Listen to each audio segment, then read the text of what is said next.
പല ബിസിനസ് ഓണേഴ്സും ഒരു year start ചെയ്യുമ്പോൾ വലിയ വലിയ ഗോൾസ് സെറ്റ് ചെയ്യും ആൻഡ് കുറച്ച് മാസങ്ങൾ കഴിയുമ്പോൾ അതിലേക്കുള്ള ഫോക്കസ് ഇല്ലാണ്ടാവും and they going back to the old way. എന്തുകൊണ്ടായിരിക്കും ഇങ്ങനെ സംഭവിക്കുന്നത്? തീർച്ചയായിട്ടും അനിത പറഞ്ഞ പോലെ തന്നെ പല ബിസിനസ് ഓണേഴ്സും ഈ വർഷം സ്റ്റാർട്ട് ചെയ്യുന്ന സമയത്ത് പുതിയ വർഷമല്ലേ എന്തൊക്കെ ചെയ്യണമെന്ന ലെവലിൽ എന്ത് ചെയ്യും, വലിയ ഗോൾ സെറ്റ് ചെയ്യും.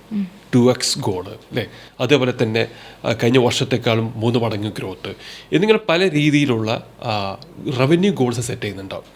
തീർച്ചയായിട്ടും ബിസിനസ്സിനെ നെക്സ്റ്റ് ലെവലിലോട്ട് കൊണ്ടുപോകാൻ ഇത്തരത്തിലുള്ള ബോൾഡായിട്ടുള്ള ഗോളുകൾ വേണം, നിർബന്ധമാണ്.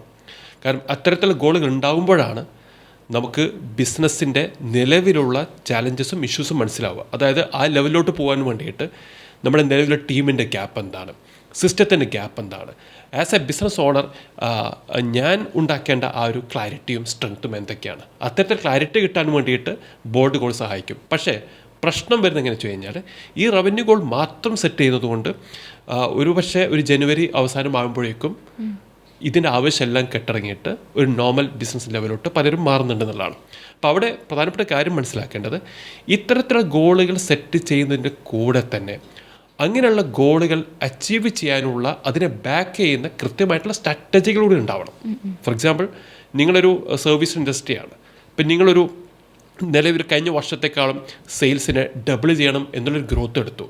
അങ്ങനെയാണെന്നുണ്ടെങ്കിൽ ആ ഒരു ഗ്രോത്തിലോട്ട് കൊണ്ടുപോകാൻ നിങ്ങൾക്ക് എത്ര കസ്റ്റമേഴ്സ് വേണം, എത്ര ലീഡ്സ് കൊണ്ടുവരണം, അതിന് എന്ത് രീതിയിലുള്ള മാർക്കറ്റിംഗ് ചെയ്യണം, എത്ര മാർക്കറ്റിംഗ് സ്പെൻഡ് ചെയ്യണം, എത്ര ഇൻവെസ്റ്റ്മെൻറ്റ് എത്രയാണ് എന്നുള്ള രീതിയിലുള്ള കൃത്യമായിട്ടുള്ള മാർക്കറ്റിംഗ് പ്ലാന് ഉണ്ടാകുമ്പോഴാണ് നിങ്ങൾക്ക് അച്ചീവ് ചെയ്യാൻ പറ്റുള്ളൂ.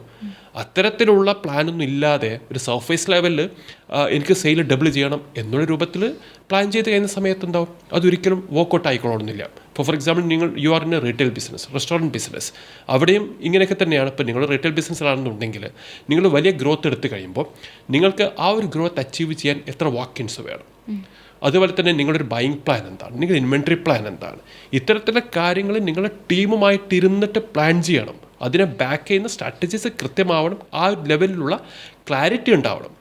പൊതുവേ സംഭവിക്കുന്നത് ഈ രൂപത്തിലുള്ള പ്ലാനിങ് ഇല്ലാത്തത് കൊണ്ട് ബിസിനസ് ഓണർ ഗോൾ സെറ്റ് ചെയ്യും. കുറച്ച് കഴിയുന്ന സമയത്ത് ഈ ബിസിനസ് ഓണർ ഒഴികെ മറ്റൊരാൾക്കും ഈ പറഞ്ഞ ഗോളിനെ കുറിച്ച് യാതൊരു തരത്തിലുള്ള വിവരം ഉണ്ടാവില്ല എന്നുള്ളതാണ്. അപ്പോൾ കൃത്യമായിട്ട് ഗോൾ സെറ്റ് ചെയ്യണം. അത് ഒരു പുതുവർഷം തുടങ്ങുന്ന ഒരു മോട്ടിവേഷൻ അടിസ്ഥാനത്തിന് ആവരുത്. കൃത്യമായിട്ടുള്ള സ്ട്രാറ്റജിയുടെ ആ ഒരു ബാക്ക് ചെയ്തുകൊണ്ടുള്ള ഗോൾ സെറ്റ് ചെയ്യുക, അതിലേക്ക് ടീമിനെ അലൈൻ ചെയ്യുക, ആ രൂപത്തിലേക്ക് ഫോളോ ത്രൂ ചെയ്തുകൊണ്ട് കാര്യങ്ങൾ മുന്നോട്ട് നോക്കിക്കഴിഞ്ഞാൽ, അതായത് ആ ഒരു വർഷത്തെ ഗോളിനെ നിങ്ങൾ ക്വാർട്ടർലി ഗോളിലോട്ട് കൊണ്ടുവരണം, അതിന് മന്ത്ലി ഗോളിലേക്ക് കൊണ്ടുവരണം, അതിനൊരു വീക്ക്ലി ഗോളിലേക്ക് കൊണ്ടുവരണം, അതിന് റിവ്യൂ ചെയ്യണം, മെക്കാനിസം ഉണ്ടാവണം. ആ രീതിയിൽ കൊണ്ടുവന്നു കഴിഞ്ഞാൽ നിങ്ങൾക്ക് ഏതു വലിയ ഗോളുകളും അച്ചീവ് ചെയ്യാൻ സാധിക്കും.